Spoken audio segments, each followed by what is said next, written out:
Profesinis brandumas susidaro iš dviejų sudedamų dalių. Čia yra kompetencija, o kompetencija susidaro iš ko? Žinios ir įgūdžiai. Čia yra minimali, čia yra maksimali. O čia yra lojalumas. Lojalumas tai nėra tai, kad jis labai myli mūsų kompaniją. Lojalumas susidaro iš dviejų elementų. Tai yra iš motyvacijos arba noro dirbti savarankiškai. Ir antras dalykas – atsakomybė. Noras prisimti atsakomybę už savo darbo rezultatus.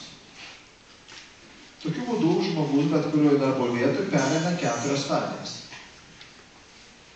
Žiūrėkite, čia lojalumas maksimalus, o kompetencija minimali. Čia yra pirmas brandumo lygis, kuris vadinasi noriu, negaliu. Ta prasme, dirbti savarankiškai. Žinot, naujokai, arba kai jūs būtų naujokai, ateinat į darbą, nori, sidaryti, moki, nemoku, bet visi nori. Bet tai viskas faina. Bet ar jūs galite patikėti savarankiškai darbą? Ne. Praėjus 3 savaitėm, jisai pasikrina su veteranais. Pavyzdžiui, įsivaizduokit, va čia yra veteranai, o čia yra naujokai. Raskau hebra, krizė, reikia dirbti daugiau. Kas už tai, kad mes padidintum susitikimų kiekį su klientas 30%. Ką darytų naujokai? O seniai? Nes šiandien daugiau distancijų. Nekelt bangų.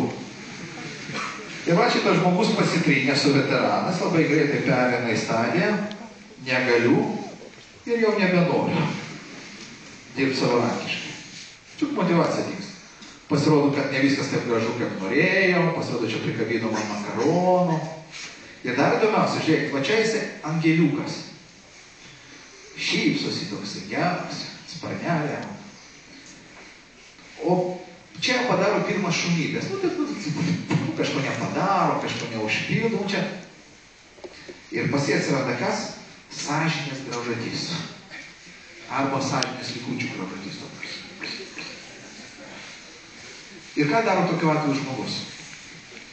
Mes ką tik tai priimam jį, o jisai jau pasišikšlino. Vienas būdus atėjo, sako vadovė, ką tik tai išdūriau jūsų kompaniją, ką tik tai apgavau jūs, prašau, duokit šansą pasitaisyti. Galite nemokėti atlyginimų, pasitaisysiu.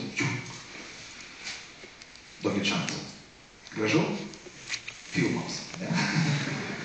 Bet realiam gyvenimą žmonės naudoja kitą modelį, kuris vadinasi nuo kapo. Nuvertinam objektą, kurio atžvilgiu pasielgiam